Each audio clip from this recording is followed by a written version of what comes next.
அப்டிபிரியர் வணக்கம். இன்று நம்முடன் ஐயா ரவீந்திர இணைந்திருக்கார். வணக்கம் சார். வணக்கம் சார், இப்போ இந்த திருப்பரங்குன்ற இஷ்யூ வந்து அகில இந்திய லெவலில் ஒரு பேசுபொருளாக இருக்கு.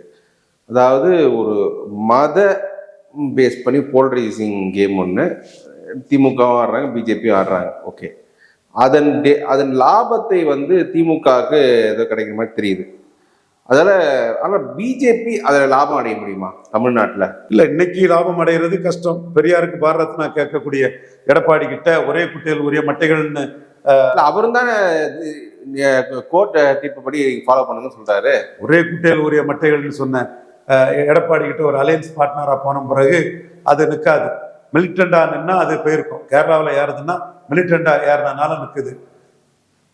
மாறி மாறி கூட்டணி போகக்கூடிய கட்சிங்கிற அந்த இம்ப்ரெஷன், ஈரோடு கிழக்கில் நிற்க முடியாத கட்சிங்கிற இம்ப்ரெஷன்லாம் மைனஸா இருக்குது. என்றாலும் இந்த உணர்வு 29 பலன் தரலாம். அதாவது நான் கேள்வி, எடப்பாடியால் வரக்கூடிய ஜாதிய வேற்றுமையை திருப்பரங்குன்றம் கொண்டு வரக்கூடிய மத ஒற்றுமையை வைத்து டைல்யூட் பண்ணலாமா? கண்டிப்பா ஜாதிய வேற்றுமை வந்து மத இதை டைல்யூட் பண்ணும். அந்த மத இதுக்கு மதிப்பு கொடுத்து 2 ரெட்டலைக்கு ஒரு தாமரணி கொடுத்தா கண்டிப்பா அது வந்து பலன் அளிக்கும். எந்த மாற்றமும் இல்லை. இந்த 11.4 விழுக்காடு வாக்குக்குரிய சீட்டை கொடுத்தா கண்டிப்பா பலன் அளிக்கும். 11.4 வாக்கு சீட்டு கொடுத்தாங்கன்னா திருப்பரங்குன்ற இஷ்யூக்கு ஓட்டு வரும்னு நீங்க நினைக்கிறீங்க? திருப்பரங்குன்ற இஷ்யூ ஒரு அடிஷனல் மேட்டருங்க. மல்டிபிள் ஃபேக்டர்ஸ்ல அதுவும் ஒண்ணு. அந்த இஷ்யூ வச்சு மட்டுமே ஓட்டு இல்லை. 11.4ங்கிறது தனியா பாஜக அண்ணாமலையோட உழைப்புல எடுத்த ஒரு வாக்கு. அதுல ஏசி சண்முகம், பாரிவேந்தர், தேவநாதன் யாதவ், ஜான் பாண்டி எல்லாம் இருக்கிறாங்க. எடப்பாடி எடுத்தது 20. பார்லிமெண்ட் வேற, அசம்பிளி வேற. ஆனா எடப்பாடி சீமானு கீழே இங்க போயிருக்கிறாரு. கன்னியாகுமரியில, விளவங்கோட்டில், புதுச்சேரியில போயிருக்காரு. இதுதான் அறிவு நாணயம் மற்றும் ரங்கராஜ் பாண்டே சீமான் மீது வன்மத்திலும் காட்படுச்சு இருக்காரு. நான் ஆணித்தரமா வெளிப்படையா ரங்கராஜ் பாண்டே குற்றம் சாட்டுறேன். அவங்க வந்து எடப்பாடிக்கு வக்காலத்து வாங்குறதுக்கு இதை சொல்லாத ஒரு தன்மை அவங்கள்ட்ட இருக்குது. ஏன் நடிகர் விஜய் கூட அதிமுக பலகீனம் அடைஞ்சிட்டு சொன்னவர் புதுச்சேரியில பேசும்போது சீமானு கீழே 4வது பெற்றுன்னு சொல்றதுக்கு அவருக்கு மனசு வரல. சீமான் பலத்தை நிரூபிச்சு சீமான் மேல பொறாமை காய்ச்சல். இவர் பலத்தை நிரூபிப்பாரா, கமலஹாசன் மாதிரி என்ன இருக்காருன்னு அவருக்கே தெரியாது. ஸோ அந்த பொறாமை குணங்கள் வந்து இருக்குது. அதை மறைக்கிறதுக்கு தான் பார்லிமெண்ட் வேற, அசம்பிளி வேறன்னு சொன்னாலும் சீமான் பிரிமிஷன் கேண்டிடேட் இல்லாமலே வாக்கு எடுத்திருக்கிறாருங்கிறத அவங்க மறைக்கிறாங்க. இந்த சூழ்நிலையில எடப்பாடி பழனிசாமி சீமானோட அரசியல் நகர்வை கண்டு பயந்துதான் பாஜகவுக்கு வந்தார். வந்தவர் பலத்துக்குரிய சீட்டை கொடுக்காம ஏமாத்திடக்கூடாதுங்கிறத நான் தெளிவா இருக்கிறேன். அண்ணாமலை தெளிவா இருக்கிறாரு. பிஜேபி ஐடி விங்கோட ஸ்ட்ராங்கா இருக்கக்கூடிய அண்ணாமலை ஆர்மி தெளிவா இருக்கிறாங்க. பட் என்னோட கொஸ்டின் என்னன்னா, இப்ப இந்த திருப்பரங்குன்ற இஷ்யூல திமுக ஒரு லிமிட்டை மீறி போய் தேசிய அளவுல பார்லிமெண்ட் அரசியல் பண்ணி பிஜேபி நெருக்கடி தராங்களோ? பிஜேபி நெருக்கடி கொடுக்கல, காங்கிரஸை தங்கள் பக்கம் முழுமையா கமிட் பண்ண வைக்கிறாங்க. ஏற்கனவே ஐசோலேட் காங்கிரஸ்ங்கிற அந்த மோடிக்க புள்ளியில ராகுல் காந்தி வந்து ஸ்டாலின் சரண்டர் ஆயிட்டார். ஐயோ பாவம், தினமலர், தேசிய நாளிதழ், எங்க தலைவர் ராம்சிப்ப ஐயர்க்க வாரிசுகளுக்கு இன்னும் புரியல. இது சரண்டர் ஆயிட்டாரு ராகுல் காந்தி. காங்கிரஸ் கமிட்டடா தான் இருக்காங்க. இந்த ஜட்ஜுக்கு எதிராக கொடுத்த இம்பீச்மெண்ட் இதுல கூட பிரியங்கா காந்தி கலந்துக்கிறாங்க. அதைத்தானே நான் சொல்றேன். அது ஏற்கனவே ஐசோலேட் காங்கிரஸ்ங்கிற மோடிக்க ஸ்ட்ராட்டஜில இது ஆயிட்டாங்க. அதுக்கு பிறகு அந்த இதுல கலந்துக்கிறாங்க. இது சட்டமன்ற கட்சி தலைவர் திமுக காங்கிரஸ் கூட்டணி தொடருங்கிறதுல தெளிவா கிள்ளியூர் ராஜேஷ்குமார் அவர் சொல்லிட்டாரு. அந்த மயிலாடுதுறை கேண்டிடேட்டா வருவார்னு பேசப்பட்ட அந்த நபர் வேற திமுக காங்கிரஸ் கூட்டணி ஸ்ட்ராங்கா இருக்குன்னு சொல்லிட்டாரு. வேணுகோபால் ராவணி போட்டிருந்தான், வேணுகோபால் நாயர்னு நினைக்கிறேன், அவரு அதை சரியா சொல்லிட்டாரு திமுக காங்கிரஸ் கூட்டணின்னு. தினமலர் இன்னும் இது புலிவால பிடிச்சதை விட முடியாம, அது திருநாக்கரசன் எல்லாம் தினமலர கருத்தெல்லாம் தினமலனுக்கு நெத்தி அடி. பல நிரூபிக்காத விஜயால ஓட்டை டிரான்ஸ்பர் பண்ண முடியான்ட்டார். காங்கிரஸ் அணிச்சு நிற்கிறது ஒண்ணுதான், விஜய் கூட போறதும் ஒண்ணுதான்ட்டார். இல்ல, இப்போ இன்னும் இந்த நேஷனல் லெவல் நடக்கிற அந்த இது டிபேட் பத்தியே சொல்றேன். இப்போ பார்லிமெண்ட்ல காங்கிரஸ் திமுகவுடன் இந்த இஷ்யூல அவங்க சேர்ந்து நிற்கிறதால மெல்ல மெல்ல காங்கிரஸுக்கு வந்து இந்த ஜென்னுதாரி பிராமின்ற அந்த கருத்தை போட்டு நான் வந்து ஓபிசிக்காக எஸ்சிக்காக நிற்கிறேன் அப்படின்ற நிற்கிறேன்ற அவங்க ஸ்டாண்ட் எடுக்கிறாங்க காங்கிரஸ். அந்த ஸ்டாண்டு தான் அவங்க பலன் கொடுத்துரு 24 பயங்கரமா அரசியல் களத்தில் இல்லாத பெரியாரோட ரொம்ப மோசமா இருக்கிறாரு ராகுல் காந்தி. தீக்கா பேசுறாரு. இல்ல அவர் முடிவு பண்ணிட்டாரு அப்பர் காஸ்ட் ஓட்டு தனக்கு வராதுன்னு. நாங்க அதுல ரொம்ப கவனமா இருக்கணும். இதை பேசிக்கிட்டு ஜாட்டையும் மராத்தையும் வச்சு அரசியல் பண்ணிட்டாருன்னா மோடி ஏமாந்துடக்கூடாது. One must be very alert in politics. So மோடிக்காக நாங்கள் அதில் அலர்ட்டாக தான் இருக்கோம். இவர் என்ன போறாருங்கிறதையும் பார்க்குறோம், கடைசியில் என்ன செய்வாருங்கிறதும் எங்களுக்கு ஒரு அச்சம் இருக்கு. இதுல ஜாதிவாரி கணக்கெடுப்பு, நீதித்துறையில் இடஒதுக்கீடு, 50 விழுக்காடுக்கு மேலே இடஒதுக்கீடு உயரணும், தனியார் துறையில் இடஒதுக்கீடுன்னு எஸ்சி எஸ்டி ஓபிசி விஷயங்கள் எல்லாம் ஸ்ட்ராங்கா பேசிக்கிட்டு அரசியலுக்கு வராத பெரியார், அரசியலுக்கு வராத ஐயா வீரமணி மாதிரி அரசியல் களத்துக்குள்ள இருந்து பேசிக்கிட்டு கடைசியில் அங்கே லீடர்ஷிப்பை வந்து மராத்தா ஜாட்டு அந்த மாதிரி பட்டியல்னு கொடுத்து அரசியல் பண்ணிட்டாருன்னா நாங்க மாட்டிடக்கூடாது.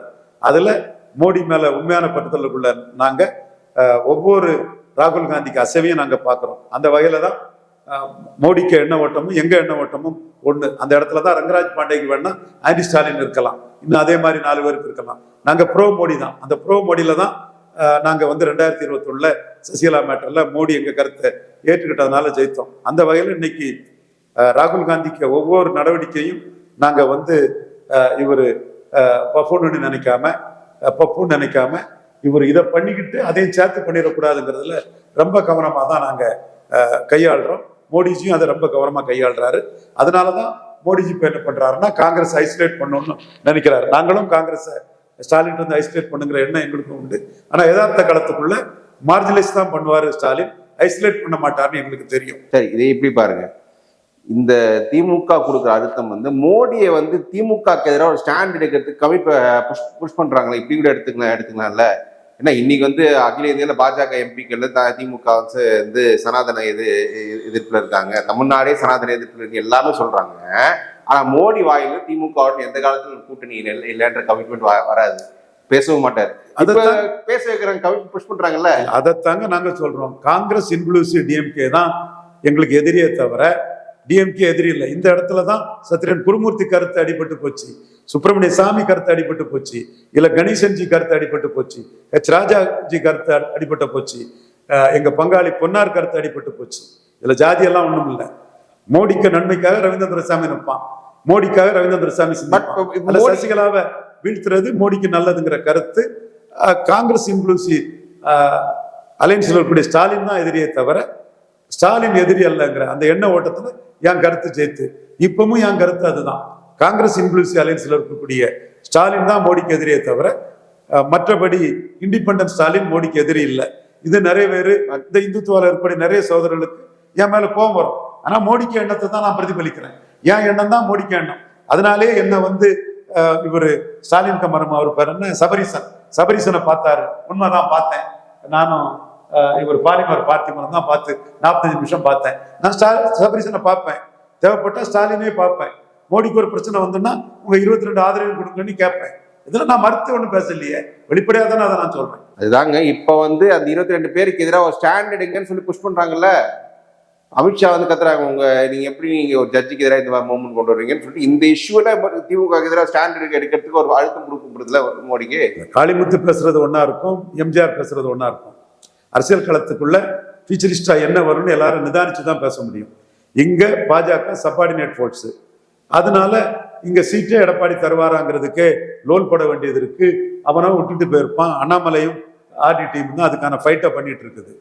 அங்க வெஸ்ட் பெங்கால்ல பிஜேபி டைரக்ட் ஆப்போசிஷனுக்கும் சப்பார்டினேட்டா இருக்கிறதுக்குள்ள வித்தியாசம் வேற இருக்கு. அன்னைக்கு மம்தா பானர்ஜி மோடி எதிர்த்த அளவுக்கு ஜெயலலிதா எதிர்க்கலங்கும் போது இதே கருத்து தான் சொல்லப்பட்டது. அது உண்மைதான். ஜெயலலிதாவுக்கு வந்து ஒரு சிறிய ஃபோர்ஸான பாஜகவை எதிர்க்க வேண்டிய அவசியம் இல்லை. அதே மாதிரி மம்தா பானர்ஜிக்கு நேரடி எதிரியான பாஜகவை எதிர்க்கணும். அதே போல இங்க ஒரு சபார்டினேட் ஃபோர்ஸ் ஆன பிறகு ஸ்டாலினை வரிஞ்சு கட்டிட்டு எடுக்க வேண்டியதில்லை.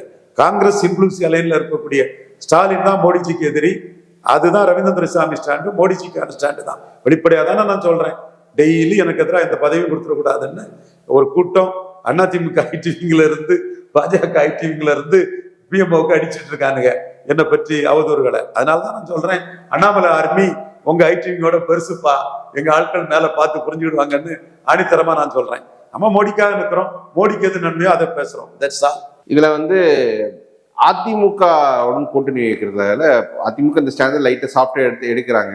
பட் அதிமுக இதே வந்து இந்த இஷ்யூ வந்து ஒரு ஃபுல் ஃபிளட்ஜா களத்துக்குள்ள எடுத்துட்டு போவாங்கன்னு தெரியல அவங்களோட. இல்ல அதிமுக பொறுத்தளவுல வட தமிழகத்துல பாஜக மைனஸ், ம் சிவி சண்முகத்துக்கு மைனஸ், ம் கேபி முனுசாமிக்கு மைனஸ். ஜேபி முனுசாமி கொஞ்சம் பிளஸ் இருக்கு, கொஞ்சம் லிங்குஸ்டிக் இருக்காங்க, ஒக்காலிகாஸ் லிங்காயிட்ஸ் எல்லாம் இருக்காங்க அவர் ஏரியாவுக்குள்ள. பாஜக எதிர்போட்டிலே வளர்ந்த மாட்டேன். ஜெயக்குமாருக்கு மைனஸ். ம் இவருக்கு 2 இருக்கு, கேபி முனுசாமிக்கு. ம் வீரமணிக்கு மைனஸ். ம் ம் அன்பழகனுக்கு பெரிய மைனஸ் இல்ல, ம் பிளஸும் இல்ல. வேலுமணிக்கு பிளஸ் இருக்கு, ம் ஆமா. தங்கமணிக்கு பிளஸ் இருக்கு. மைனஸ் மைனஸ் ஆயிட்டு, ஏன்னா அது மைனஸ் தான் இருக்க, பிளஸ் விட்டுறக்கூடாதுன்னு வேலுமணி, தங்கமணி, கேபி முனுசாமி போன்றவங்க கருதுறாங்க. மைனஸ் தான் இருக்குங்கிறனால சிவி சண்முகமும் ஜெயக்குமாரும் பதறாங்க. நண்பர் ஜெயக்குமாருக்கு அந்த பதற்றம் இருக்குது. அவரு நான் பெரிய ஆளு, நான் எம்ஜிஆர் ஆளு, ஜெயலலிதா ஆளு, எனக்கு தனித்தன்மை இருக்குன்னு போயிட்டு இருக்காரு. சிவி சண்முகமும் அதை மாதிரி போயிட்டு இருக்கிறாரு. ஸோ மற்றவங்களுக்கு வந்து பாஜகவால நஷ்டம் இருந்தாலும் லாபம் இருக்கும். பழைய நஷ்டம் பட்டாச்சு, இருக்க லாபத்தை விடாண்டான்னு பாஜக கூட்டணி வேணும்னு இவங்க தங்கமணி, வேலுமணி போன்றவங்கெல்லாம் இருக்கிறாங்க. தங்கமணி இருக்கிறாரு, பாஜக கூட்டணி வேணும்னு இருக்கிறாங்கிறத நான் 1.5 வருஷத்துக்கு முன்னாடியே பிஎம்ஓக்கு ரிப்போர்ட் பண்ணேன். நமக்கு சப்போர்ட்டிவான ஆள் தான் தங்கமணிங்கிறத நான் ரிப்போர்ட் பண்ணியிருந்தேன். அதே மாதிரி வேலுமணி வெளிப்படையாகவே அதை காட்டுறாரு. ஸோ இப்போ அதிமுக வந்து இந்த இஷ்யூ எடுத்து களத்துக்கும் போக முடியாது. ஸோ இப்போ அதில் பாஜகவுக்கு தான் படிப்பிட போகும்போது நாளைக்கு வந்து தேர்தல் பிரச்சாரத்தில் திருப்பரங்குன்றம் இஷ்யூ வந்து அதிமுக எந்த அளவுக்கு பேசும் தெரியாது, எடப்பாடி எந்த அளவுக்கு பேசுவார்னு தெரியாது. ஆனால் பாஜக மட்டும் இந்த இஷ்யூ தமிழ்நாடு முழுக்க பேசுறது என்ன லாபம் கிடைக்கும் போது மோடியே வந்து பேசுவாரான சந்தேகம் தான். அதான் அதிமுக கூட்டணியில ஒரு கெமிஸ்ட்ரி இல்லை. திமுக கூட்டணி 33 விழுக்காடு வாக்கெடுத்தவங்க 53க்கு போனது காம்பினேஷன் கெமிஸ்ட்ரி தான். ஸ்டாலின் டெபாசிட் இழந்திருந்தாரு ஆர்கே நகர்ல, 25 விழுக்காடு வாக்கு தான் எடுத்தாரு. திருமாவளவன் 0.7, வைகோ 0.9, காங்கிரஸ் ஜோதிமணி 2.95, மாணிக் தாகூர் 3 சம்திங், டோட்டலா 4.3 தான் வாசன் போயிட்டாரு. எல்லாம் டோட்டல் ஓட்டு 33 தான் வரும். காம்பினேஷன் கெமிஸ்ட்ரி 53 கொண்டு வந்துச்சு. இந்தியாவிலே இந்த அளவு ஒரு கெமிஸ்ட்ரி உள்ள ஒரு அலையன்ஸ் டிஎம்கே அலையன்ஸ் தான். ஸ்டாலின் அதை புரிஞ்சுக்கிட்டு ஜோதி பாஸ் மாதிரி அதை மெயின்டைன் பண்ணி கொண்டு போறாரு. உண்மை.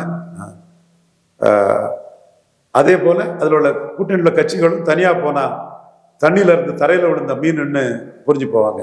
அதனால திருநாக்கரை சொன்னேன், தனிச்சுங்கிறது ஒண்ணுதான், பலன் நிரூபிக்காத விஜய் கூட போறது ஒண்ணுதான். விஜய்க்கு ஓட் டிரான்ஸ்பரிங் கெப்பாசிட்டி பலன் நிரூபிக்காதவருக்கு இல்லைன்னு அடிச்சிட்டாரு. சோ இவங்க 20 விழுக்காடு ஓட்டு காம்பினேஷன் கெமிஸ்ட்ரியில வரும்போது வெற்றி அடைகிறது வரை இந்த அணி ஓகேங்க. பட் இப்ப என்டிஏ அணி இப்போது அதிமுக பாஜக கூட்டணிக்குள்ள இந்த இஷ்யூவாலேயோ நெகட்டிவ் வரும் போல திருப்பரங்குன்ற இஷ்யூவால அதிமுக ஃபுல் ஃபிளெட்ஜா இதுல இறங்கி பிரச்சாரம் பண்ணுவாங்கன்னு தெரியாது. பாஜக மட்டும் தனியா பேசி நம்ம நம்மளுக்கு பிரச்சாரம் பண்றது என்ன முடியும்? நீங்க இப்போ இதே இஷ்யூ வந்து யூபியில் நடந்திருந்தா அதுக்கு எதிரான ஓட்டு போலரைஸ் பண்ற கெப்பாசிட்டி அங்க இருக்கு, பாஜக இருக்கு. இது தமிழ்நாட்டு பாஜக அந்த கெப்பாசிட்டி இல்லையே. உண்மை. கூட்டணி கட்சி எடுக்க போறது இல்ல. சப்பார்டினேட் அப்புறம் அந்த கெப்பாசிட்டி இருக்காது. இந்த இஷ்யூவை கையில எடுத்து விளையாடலன்னா ஒரு கலத்தி விட்டுட்டா தனிச்சு நிற்கலாம். அண்ணாமலை சிஎம் கேண்டிடேட்டா சொல்லி கூட நின்றுடலாம். அண்ணாமலை சிஎம் கேண்டிடேட்டா நின்று கூட சொல்லி நின்றுடலாம், கலத்தி விட்டுட்டாருன்னா. அப்போ அவர் கலத்தி எவ்வளவு சீட் ஷேரிங் முடியாது வர அவரை நம்பி எப்படி நிற்க முடியும்? கழிஞ்ச முறை 12 சீட்டு அண்ணாமலை கேட்டாரு, 6 சீட்டு தான் தருவார்னாரு, பிரேக் ஆச்சு. அதுக்கு முன்பு உள்ளாட்சி தேர்தல 2 விழுக்காடுக்கு மேல சீட்டு தரமாட்டான்னாரு. 5 விழுக்காடு கேட்டு பிரேக் ஆகி 5 விழுக்காடு அண்ணாமலை எடுத்தாரு. சோ சீட் ஷேரிங்ல அவரு பேசுவாரு, செயல்ல என்ன செய்வாருன்னு தெரியாத 41% பேசுறாரு. அவருக்கு 20%க்குள்ள சீட்டையும் 100 சீட் எடுத்துட்டாருன்னா இங்க 11%க்கு 55 சீட்டு தருவாரா? குறைஞ்சபட்சம் 50 சீட்டா தருவாரா? அவர் 120 எடுத்தா 60 தருவாரா? 2க்கு 1 தருவாரா? சோ அந்த இது அவர்கிட்ட உறுதிப்படாத போது 2 தடவை சூடு கண்ட போன இந்துத்துவ இஷ்யூ கையில வச்சுக்கணும். கலத்தி விட்டுட்டாருன்னா அண்ணாமலை சிஎம் சொல்லி கூட போயிடலாம் இல்லைங்க. பட் அவர் கழட்டி விடுற மைண்ட் செட்டே அவருக்கு இல்லைன்னு தெரியுது. இந்த ஸ்டாண்ட் என்ன பிஜேபி இருக்க ஸ்டாண்டுக்கு சப்போர்ட்டோ அவரும் நின்று இருக்காரு. இந்த இஷ்யூல கலத்தி விடும்போது அவருக்கு வந்து கிறிஸ்துவ முஸ்லிம்கள் தனக்கு வாக்களிப்பாக மாட்டார்கள் தெளிவு இப்போ வந்திருக்குன்னு நினைக்கிறேன். அப்போ வந்து இந்த ஸ்டாண்டா இன்னும் கமிட்டடா இருக்காரு. பட் இதுல அக்ரெசிவா போகாம இருக்காரு. அதுதான் பிரச்சனை. சீட் ஷேரிங் அங்க ஒரு பெரிய பிரச்சனையா இருந்துட்டு இருக்கு. லாபத்துக்கு தான் அரசியல்வாதி அரசியல் பண்ணுவான். இஷ்யூஸ் எல்லாம் தன் லாபத்துக்கு தான் அதை பயன்படுத்திக்குவான். பாஜகவுக்கு இவர் மேல சந்தேகம் இருக்கு, ம் மியூச்சுவல் மிஸ்ட்ரஸ்ட் இருக்குது. ம் அதனாலதான் அண்ணாமலையை ஒரு நோக்கத்தோட தான் மோடி, ஒரு ஆட்டத்துக்கு தான் அண்ணாமலையை மோடி பயன்படுத்துறாரு. ம் நீங்க தூத்துக்குடி கங்கை கொண்ட சோழபுரம் அந்த இதுல வரும்போது வந்து நயினார் நாகேந்திரனை கங்கை கொண்ட சோழபுரத்துல தன்னோட மாநில தலைவரை பெருசா பேசினாரு, ம் பார்த்தோம் இல்லையா? ம் அப்ப அண்ணாமலை புறக்கணிக்கப்பட்டார். இன்னைக்கு பிரஸ் மீட் அண்ணாமலை கொடுக்குறாரு. ம் அப்ப அண்ணாமலைக்கு அங்க இம்பார்ட்டன்ஸ் வந்துட்டு. Okay. Coimbatore organic farming Modi வரப்போறதா அண்ணாமலை தான் சொல்றாரு. ம் அயன்மேனுக்கு ட்விட் போடுறாரு, அயன்மேன் தட்டி கொடுக்குறாரு. ம் இந்தியா ஃபுல்லா பரவுது அது. ம் கேரளாவில் பேசப்படுது. கேரளா உள்ளாட்சி தேர்தலில் அண்ணாமலையும் ஒரு சக்தியா பிரச்சாரம் பண்ணிட்டு வந்தார். ம் அடப்பாடியா அடப்பட்டா அந்த பகுதிகளெல்லாம், தமிழர் வாழக்கூடிய பகுதியிலெல்லாம் ம் வெள்ளாள கொண்டார் நாடார்கள்லாம் அங்க தமிழர்கள் விவசாயம் பண்ணிட்டு இருக்காங்க. அடப்பாடி இந்த அன்வர் பாலசிங்கம், பென்னிக்கு பாலசிங்கம் அந்த தம்பி சொல்லியிருக்கிறான். ஸோ அந்த பகுதியிலலாம் அவர் பிரச்சாரம் பண்ணிட்டு வரக்கூடிய அளவுக்கு அவருக்கு வந்து ஒரு முக்கியத்துவத்தை டெல்லி கொடுக்குறாங்க. ம் அதுல மோடி தான் விரும்பக்கூடிய ஸ்ட்ராட்டஜியை அண்ணாமலை மூலமா செயல்படுத்த முயற்சி பண்ணலாம். ம் அல்லது இந்த இடத்துக்குள்ள அதிக சீட்டு குறைஞ்சபட்சம் வாங்கி ஆகுங்கிற அடிப்படையில் அண்ணாமலை அவங்க என்கரேஜ் பண்ணலாம். பொறுத்திருந்து பார்ப்போம். சரி சார், பொறுத்திருந்து பார்ப்போம் சார் எப்படி போகுது அரசியல் களம்ன்றது. இணைஞ்ச ரொம்ப நன்றி சார். தேங்க்யூ.